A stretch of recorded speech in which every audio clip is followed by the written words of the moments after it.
नमस्कार जय जगन्नाथ। आज साबुदाना खीरी प्रस्तुत करवा। देखु 3 ରୁ 4 घंटा सागु को एमती भल भाव धोईकी बतरे ने फुलीज साबुदाना। चलतु प्रस्तुत करवा।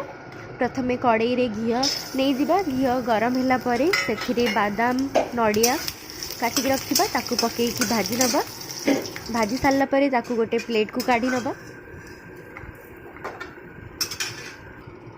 ताकू ग्राइंडर जार पसई ताकू ग्राइंड करी नेबा।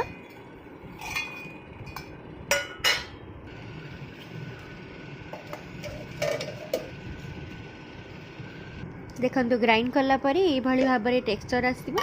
ताकू काढ़ी नहीं कि प्लेट रे रखिदबा।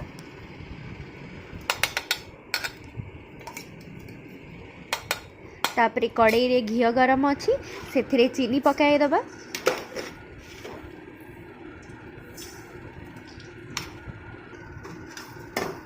चीनी जी लगे साबुदाना हिसाब रे सेतिकी चीनी नहीं कि ताकू कार्मलाइज करी नेबा।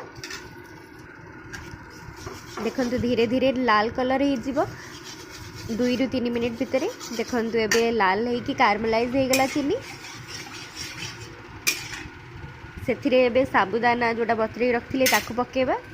देखंतु देखिकी पकेबे नहले छिटका मारी पाए। पकईकी एबे ताकू खरड़ी नेबा।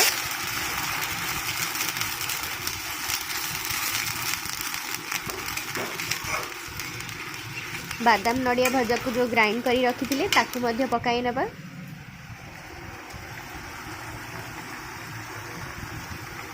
एबे सबतक घांटी भल भाव में खरड़ी नेबा।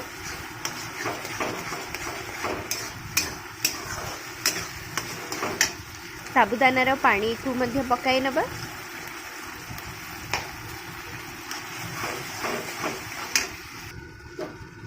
मीठा को आहरी एनहांस करने स्वाद अनुसार लुण पकाई नेबा। लुण पकईले मीठा आहरी एनहांस हो जाए थाए। देखंतु एमती साबुदाना ट्रांसपेरेंट हो गलानी।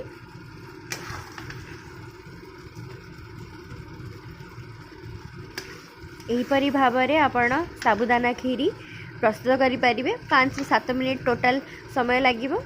देखंतु एबे प्रस्तुत हो गला साबुदाना खीरी आमर। एबे प्लेट को काढ़ी सर्व करी नबा प्रसाद पाई।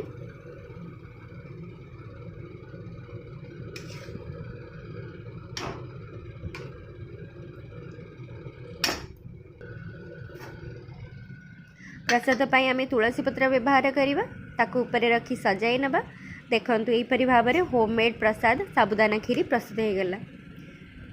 वीडियोटी भल लगुथिले लाइक शेयर सब्सक्राइब करिवे एवं आपण समस्त को धन्यवाद। जय जगन्नाथ। भले रुहंतु। नमस्कार।